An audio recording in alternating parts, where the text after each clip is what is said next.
नमस्कार दोस्तों, अनुपमा भक्ति चैनल में आपका स्वागत है।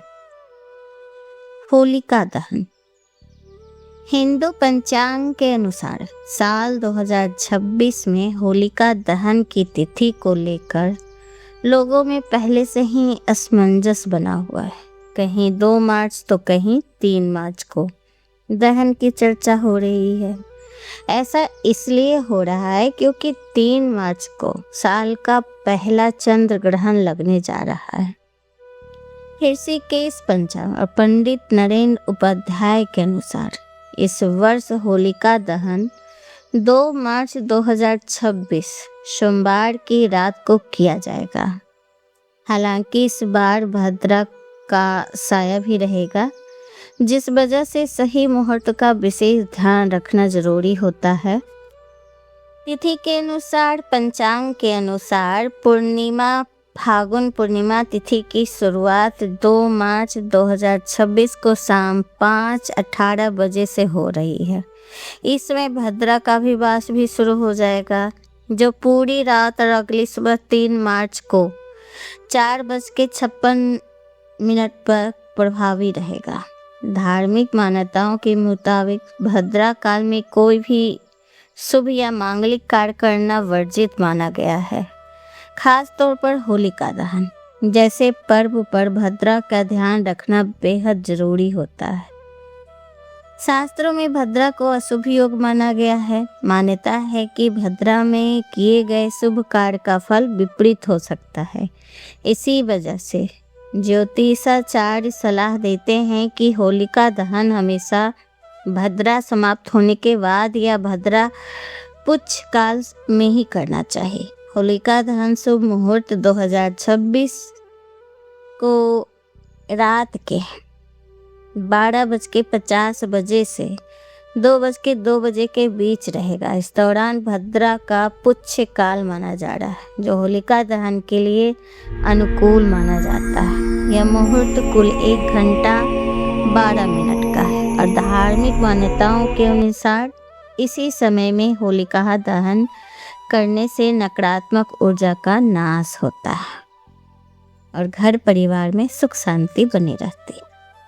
तो 2 तारीख को ही होलिका दहन है और ये 12:56 से स्टार्ट होगा और 2:02 के बीच ख़त्म हो जाएगा।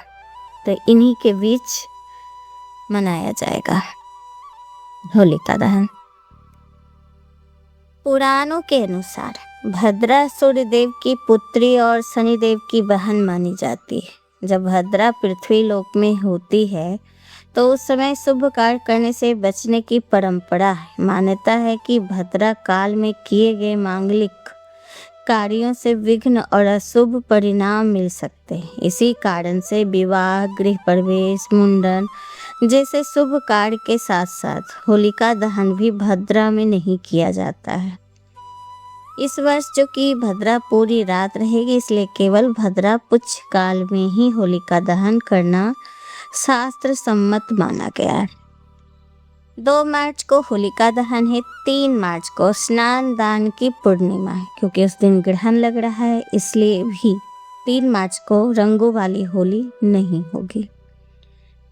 4 मार्च को चैत्र प्रतिपदा तिथि मिलने के कारण रंगों वाली होली होगी। क्योंकि कई जगह पूर्णिमा की रात होलिका दहन के अगले दिन होली खेली जाती है, लेकिन इस वर्ष पूर्णिमा तिथि 3 मार्च को चंद्र ग्रहण है। इस वजह से 4 मार्च बुधवार को देश भर में रंगों की होली खेली जाएगी। चंद्र ग्रहण एक रात आसमान में चमकता हुआ चांद धीरे धीरे काला पड़ने लगता है। लोग घरों में चले जाते हैं, मंदिरों के दरवाजे बंद हो जाते हैं और गर्भवती महिलाओं को बाहर निकलने से भी मना किया जाता है। लेकिन सवाल आज भी वही है, आखिर चंद्र ग्रहण लगता क्यों? क्या सच में कोई राहु केतु चांद को निगल जाता है या उसके पीछे है ऐसा वैज्ञानिक सच जो आपको हैरान कर देगा? आज की कहानी में हम जानेंगे पौराणिक रहस्य, वैज्ञानिक सच्चाई और चंद्र ग्रहण से जुड़ी वो सच जो बहुत कम लोग जानते हैं। समुद्र मंथन चल रहा था। देवता और असुर अमृत पाने के लिए युद्ध कर रहे थे। तभी एक असुर चुपके से देवताओं के बीच बैठ गया और अमृत पी लिया। लेकिन भगवान विष्णु ने पहचान लिया और सुदर्शन चक्र से उसका सिर काट दिया। लेकिन अमृत गले से नीचे उतर चुका था। सिर बन गया राहु और धड़ बन गया केतु। तब से राहु और केतु सूर्य और चंद्रमा से बदला लेते हैं और समय समय पर उन्हें निगल जाते हैं, क्योंकि इन्होंने ही विष्णु भगवान को बताया था कि ये जो अमृत पी रहा है वो राहु केतु है, राक्षस है।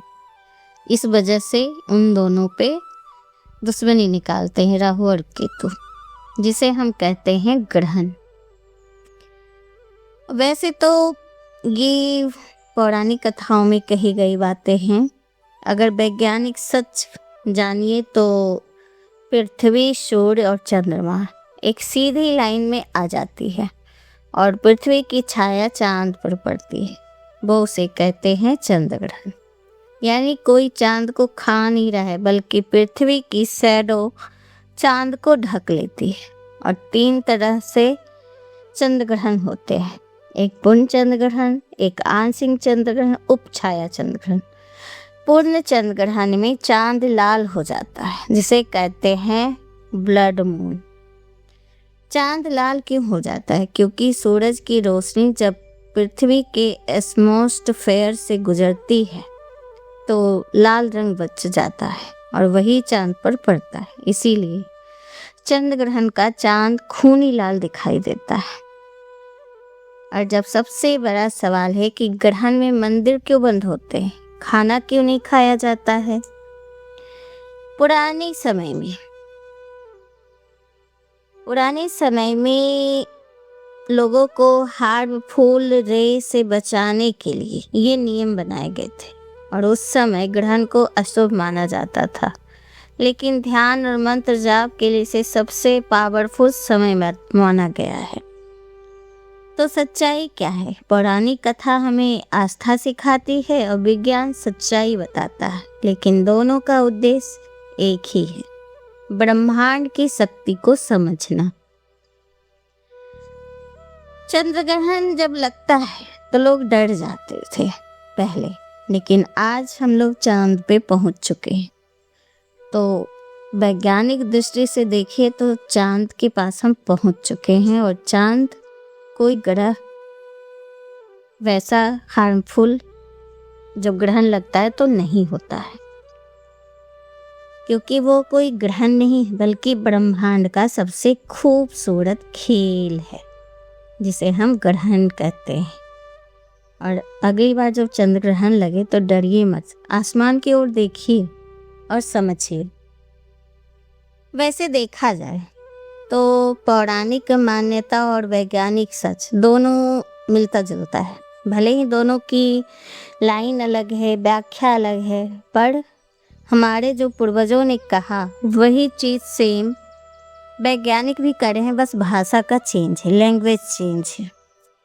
जैसे राहु केतु चांद को निगल जाते हैं, पौराणिक मान्यता है, और वैज्ञानिक का सच है कि पृथ्वी की छाया चांद को ढक लेती। समानता है दोनों में, चांद का अचानक गायब होना है ना समानता। यानी प्राचीन ऋषियों ने घटना देखी थी, बस उसे प्रतीकात्मक भाषा में समझाया था, और अभी हम वैज्ञानिक दृष्टि से नई भाषा में समझ रहे हैं। पौराणिक काल में ग्रहण का समय पहले से बता दिया जाता था। आज साइंस भी सेकेंड तक ग्रहण का समय बता देता है। समानता है ना? दोनों मानते हैं कि यह एक निश्चित खगोलीय घटना है, कोई रैंडम घटना नहीं। शास्त्र कहते हैं कि ग्रहण में मंत्र जाप का 1000 गुना फल मिलता है। साइंस कहता है अलग होती है। तो समानता है ना? दोनों मानते हैं कि समय सामान्य नहीं होता है,